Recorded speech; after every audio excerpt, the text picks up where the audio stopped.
Hi guys, and welcome to episode 8 of Strong Black Twink. I'm your host Brakamina, and let's get into it.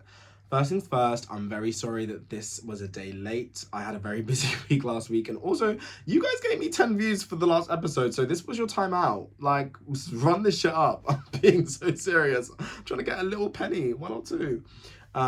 So first of all, let's do what's hot.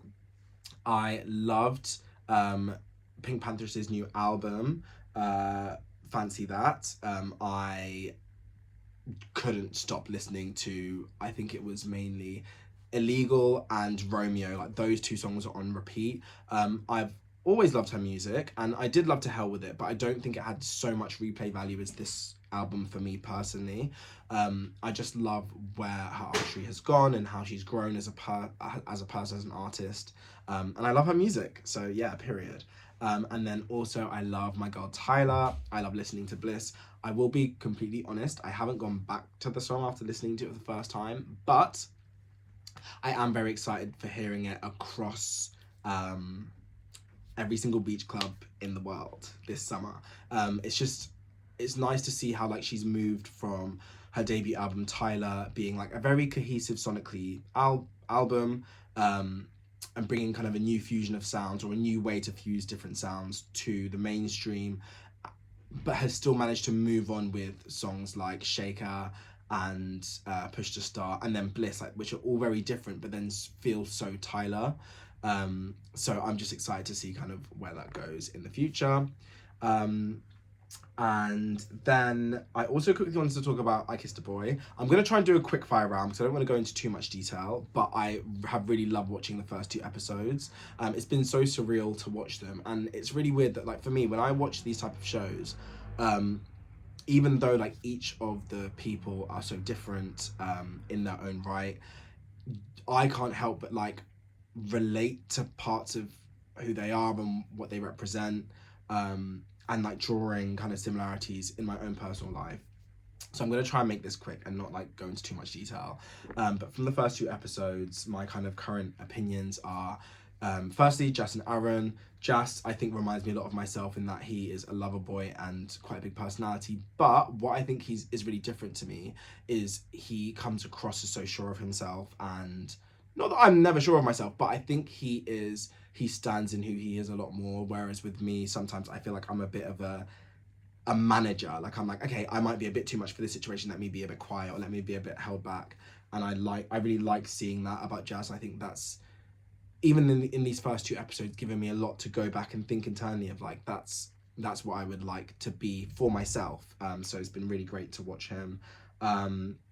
With Aaron, I think he is just so full of joy and happiness, and like, I feel like whenever you see Aaron like smile on the screen, like, you also are smiling, because it's like, girl, what are you smiling about? But now I'm smiling. And I think together, like, so far, they are a really like feel good couple to watch. I'm excited to see kind of what that journey looks like as it continues, and like their individual journeys as well. But I like just how sure of themselves they are. But it's really adorable to watch and emotional. And then with Jordan and Rory, I love how Jordan is, or Jordan, is so authentically himself, has such a great energy, so charismatic.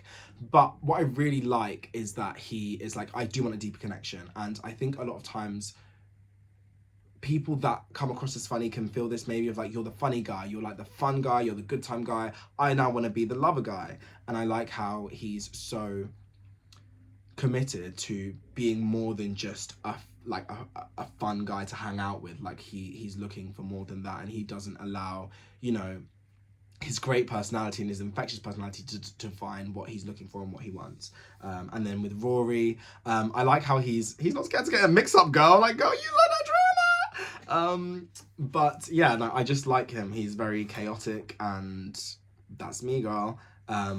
So period. Yeah. And then with Lars and Jack D, I feel like all these things sound like what a teacher would say. Like, I feel like I'm marking homework, but these my opinions, girl. With Lars, I think I really like how he is obviously like a cheeky chappy, Wolverhampton party boy, footballer, but he is also very like wholesome and sensitive. I really loved the conversation on the terrace where Jack D was talking about like his past trauma with football boys, which Jack D, girl, let me see that roster, the Premier League, girl. But I did really like how when Jack D was talking about his previous experiences, which weren't like good with football boys and being like traumatized, Lars was like, I'm a football boy, but I also am not going to traumatize you. And of course, it was very like emotional watching Lars open up about, you know, being trans and talking to Jack about that. I think that is very brave. I feel like I would have waited till the flight out to be like, by the way, like, I don't know. I think with me, it's very hard to open up. So seeing someone be so like stand in who they are, it just makes you look at yourself and be like, there's nothing I can't own about myself. So of course, to like all the other trans people watching the show, I think it will just, I can't imagine what it can do for them. But even for everyone else, it's like, you know what, if Lars can do that on the first day of meeting someone like on TV, what can't you own up to? You know what I mean? And what can't you own about yourself? But what I was going to say as well for Jack D is I think he received the information so well. Because I was actually watching it thinking like, I feel like I would have been I don't know what I would have done. I would have been like, yay! Like, oh, I would have been so stupid. And I think just seeing how compassionate and caring and thoughtful Jack's response is, like, just shows like how big of a heart he has. And he seems like the type of person you'd be able to tell anything to, and would be such a great receiver of that news, and that like I don't know who you are, you know what I mean? Anyway, girl. And then with Adam and Ruben, I feel like Adam I related to so much on the show. Like, he was to me like such a relatable person within the Masseria in the first two episodes, because it really, like, I don't know, it just really spoke to me. I didn't expect I was going to be that affected by watching it. But you never know how your own insecurities can affect like someone else. And of course it's not always about projecting them, but with me, like, you know, sometimes as humans we become withdrawn and like worried about not being good enough, and it's just in human nature for the other person to internalize that. Like, we're all a bit insecure, we're all a bit self-conscious, and I think it was both sad and beautiful to see how Adam got in his head and then Ruben got in his head as well. Yeah, so it's kind of one of those things where it is really sad to watch, like, and you don't want anyone to ever feel like that, but it also feels a bit like, okay, so that's something which happens like to everyone. It's not just me in my head like being like, oh my god, like, you know.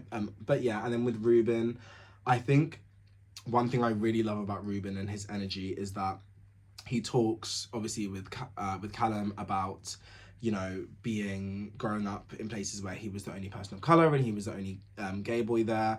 But you see from how he presents himself and how he lives and his energy, that it comes across as he's never allowed anyone to make him feel that being different is bad, and he fully embraces that and has poured that into his creativity. So it was like really inspiring to watch that. I think that's something that a lot of people can take inspiration from.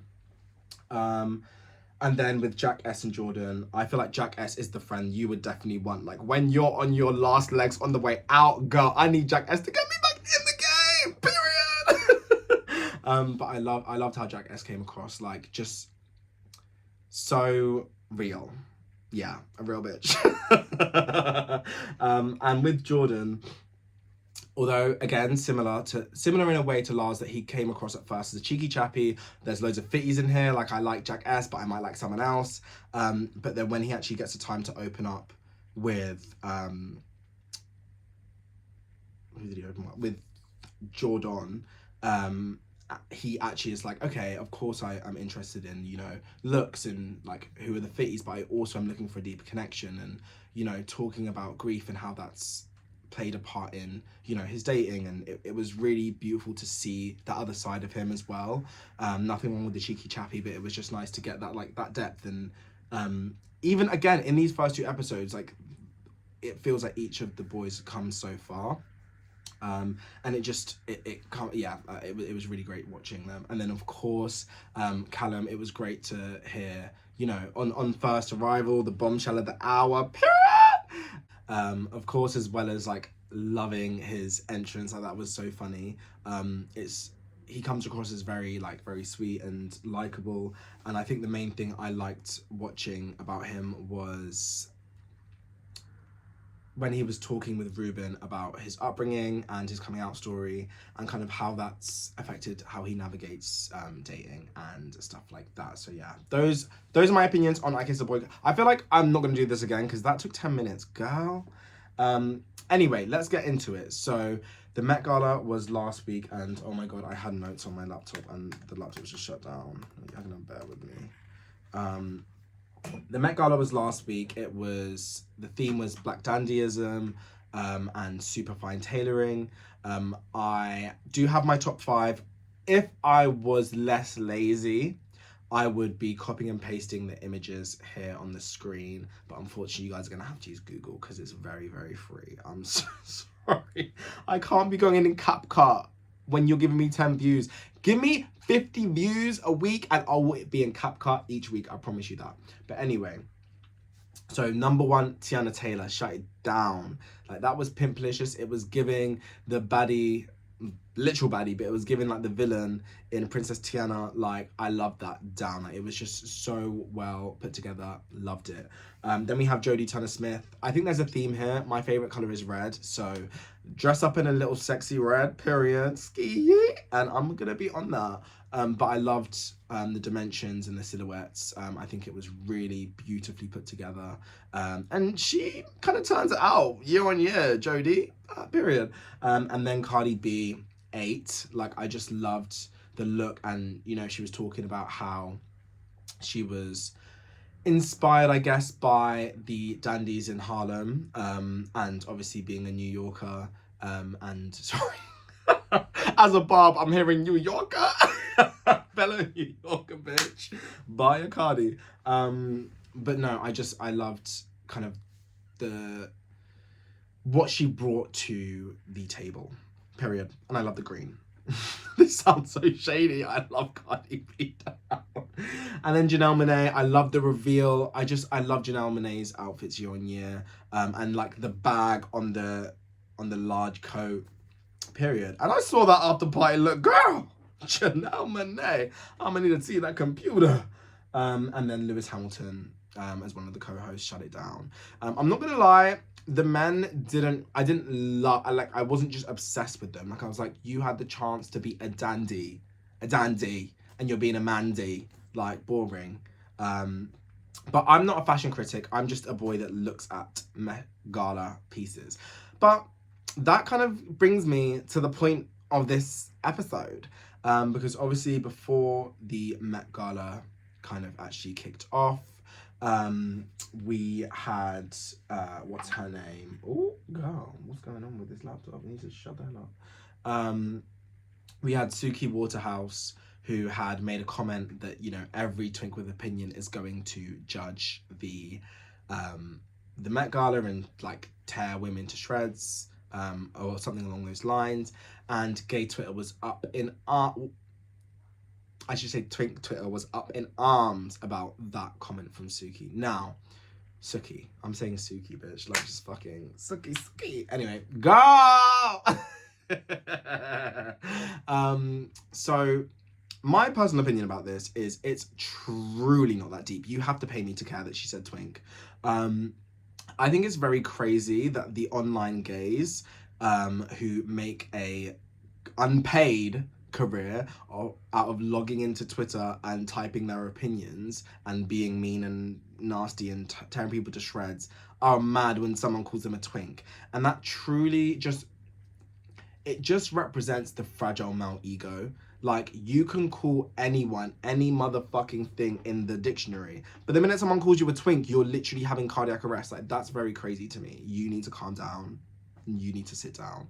Now, I personally agree with Suki. I think that I love watching the Met Gala. I love judging people. I love having an opinions about things. I like saying that this is good and this is bad and having no talent to back up any of the credibility. But I accept that that is my job as a chronically online gay. Like, that is what I'm here to do.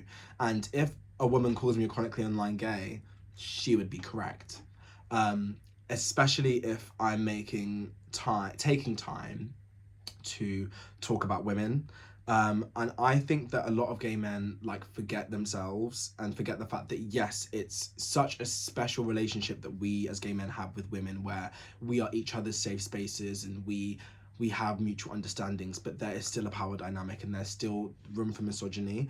And stan culture and chronically online gay culture and stuff like that has really kind of given gay people a pass for a long time, to tear down another woman, to either lift another one up or also just make themselves feel good. Now, personally, I think that a massive issue and a massive reason for this is insecurity.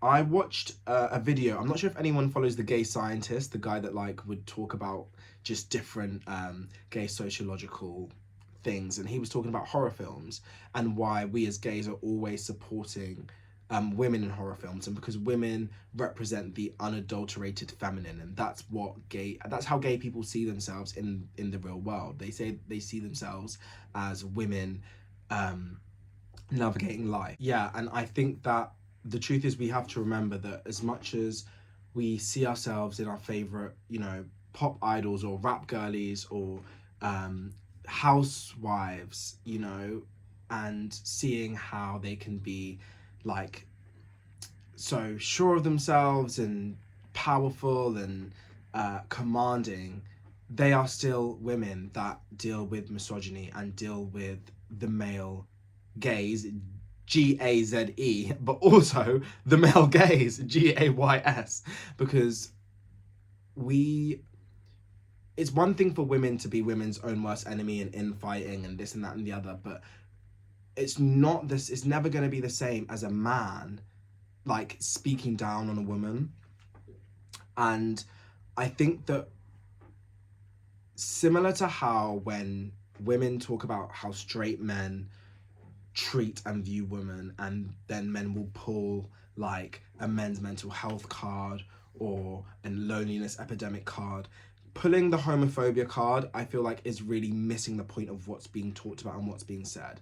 And it would be very different if the majority of the gays up in arms about what Suki said were like, you know what, I completely understand where you're coming from. However, you shouldn't have used this word as it can be seen as offensive to some people. You don't see that. You don't see that accountability, and then it just makes me feel like all of the uproar, and the people that are being offended are being a bit facetious, and it makes it hard to feel that that's like credible, if that makes sense. Now, I then wanted to talk a bit about mean gays, because I think that where this diva energy in gays that kind of manifests as a mean gay spirit, in my opinion, can be traced back to many different things, but it's a lot of the times it's socially learned by, growing up as someone that is either in the closet or out and grows up in school, right? And you are on the lower rungs of society and you're bullied and you're not treated very well. And I think that a really big issue and something that creates these kind of like mean gays and chronically online gays that will end up being misogynistic stands, is, first of all, most gays that know mean gays and hang around mean gays know that being a mean gay comes from bullying. It comes from childhood. It comes from insecurity. Like, that's all known information. But you do have a lot of gays that are opinionated and like might be mean and snarky and know how to read, right? Like, we grew up watching like, Nicki Minaj diss everyone that she hates, and we love that. And we watched The Housewives and we love Nene. And so I think that mean gays are very different to people that can read, but believe and perceive themselves to be people that can read. Now, in my opinion, it's really clear to know the difference between a mean gay and a motherfucker that can read you down. As someone that I would see myself as a reader, but maybe someone sees me as a mean gay, I don't really give it up. Sorry, not too much. But I would say with a mean gay, a very big difference is that someone that can read and someone that like is like a critic and like is opinionated and quite like snappy, is that a lot of the things that they say have integrity behind them, or have like those people believe in certain convictions. So if you're to kind of use your common sense and like use your comprehension skills, you will know that what they're saying and what they're talking about um has some credence and credit to it. And they might make it funny and they might make it a bit rude, they might make it a bit mean, but they have a point and they're making that point. And with a mean gay, not all of their things have credibility or have based in a conviction that they are kind of communicating to you or upholding. And the way that you can tell that is with someone that reads, if you have a close enough relationship with them or you know them well enough. If you would ask someone who is like a reader and like maybe is a bit flippant uh and mean with how they put things across, if you were to ask them to describe it in maybe an easier or kinder way, a lot more times than not, that person would be able to explain the point that they're making with their criticism or with their opinion. A mean gay, because the reason that they're saying that to you and the reason they're making that criticism is to offend, they wouldn't want to take out the fact that they called you a fat bitch. They wouldn't want to take out the fact that they said that, you know, you they compared your mother to like to something you wouldn't want your mother to be compared to, because that was the point they were making. They were never making a point to like to to be smart or to be intelligent. They're making a point to be mean. And mean gays need to all their comments to be mean to feel better about themselves. And what I would say about like navigating that as someone from the outside, well, I mean, I can only speak for myself. Like the mean gays I have ever met in my life, which I don't want to say has been far and few between, but like it's not often enough for it to be a massive deal, is that I think I always just end up feeling a bit sorry for them, because to have to go into a space, into a room where like you could be making connections and like making new friends, and like the possibilities of what is in front of you are endless. You can only you can only imagine navigating that through tearing someone else down. I think is really sad, really a really sad life to live. And I don't think there's ever a point in engaging, because with stans and mean gays, there is a theory that a lot of stans, they gamify how they approach someone they perceive as a threat. So if you're the victim of a mean gay, it doesn't really matter whether you're offended or not. It matters whether or not you acknowledge it. And I think I see this a lot with Cardi and Nicki. Like if Cardi or Nicki replies to like a stan in the other camp, whether it's a good criticism or bad criticism, it's like, oh my god, she cares, oh my god, she cares, even if they're not saying anything that deep. And I think it again that comes from this like really deep rooted insecurity and like self-hatred. And so for me, I think it's very easy to just not engage. And you just have to allow them to yell, because that's the only thing they can do. They can't heal, they can't be introspective, they can't move on or move forward. And someone so focused on tearing you down truly has the worst self-esteem you would ever know. So I think you just have to like rest assured that you have won the war, because you don't live a life of someone that feels the need to tear other people down as a source of value. And to mean gays, I would say honestly, like if you feel like you've watched this and you're like, oh, is he talking about me? Like, did I do this? If you feel like you do that, I just feel like it's not even about you can no longer have opinions about other people, or you can no longer like be funny and snappy and snarky and make people laugh. But I think you have to truly like look in the mirror and be able to say nice things about yourself.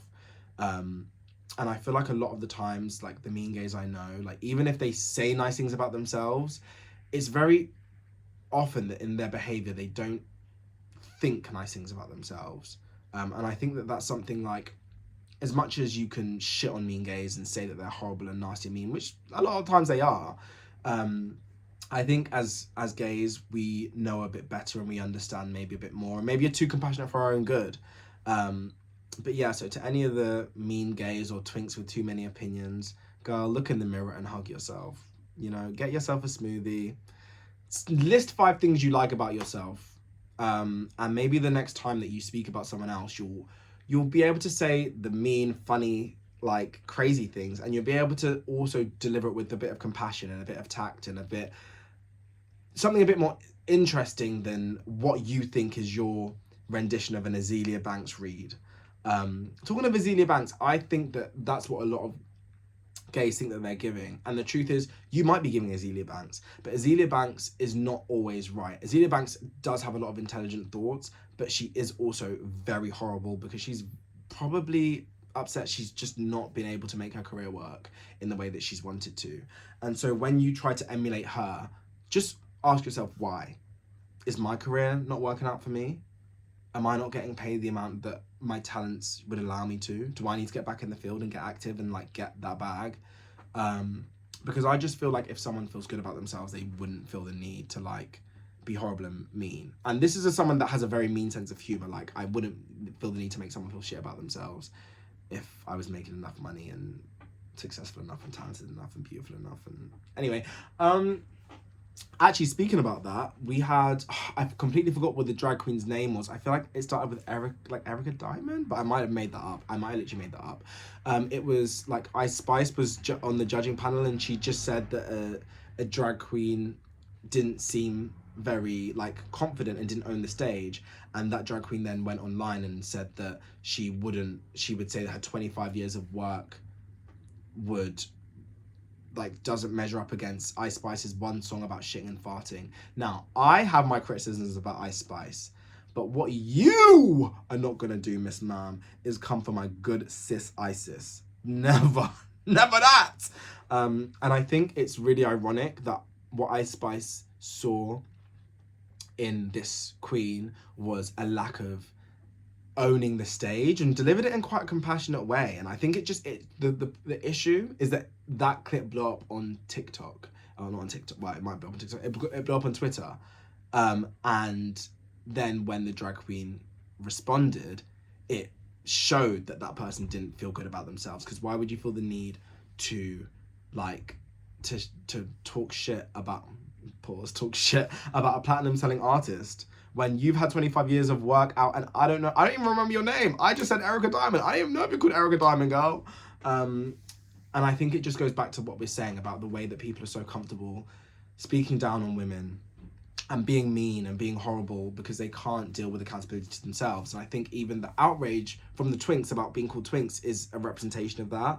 And I think as gays, we have to be a bit more introspective when we're talking about and dealing with women, and even fellow gays. We need to be a bit more thoughtful about how we speak and why we're saying what we're saying. Is it because we really want to criticize that person, or is it because we hate ourselves and need to hate ourselves loudly and project that hate? Because a lot of times it is the latter. Yeah, I did also want to talk a bit about drag queens, specifically with that outfit that Miss Erica Diamond we need to talk about, like, again, like how it's funny how that outfit itself and how it portrays women, and I know drag isn't just a portrayal of women, but come on, let's be very serious here. How that could in itself could be seen as demeaning, and all of these things don't happen in a vacuum. You are perceived to be someone that lacks like diva energy and confidence. Your version of drag is someone with their tits out and nipple pasties, and you then have to disparage and talk down on a young successful rapper, a female rapper who has been on a judging panel to judge drag and judge you and give you their judgment, because you don't like what their judgment is when you sign up for the show where you'll be judged on your drag queen performance. So with that, I feel like that's enough for today. Thank you guys for your patience, and I'm excited for next week. We're gonna get into some things, but anyway, I'll let you guys go and we'll talk soon.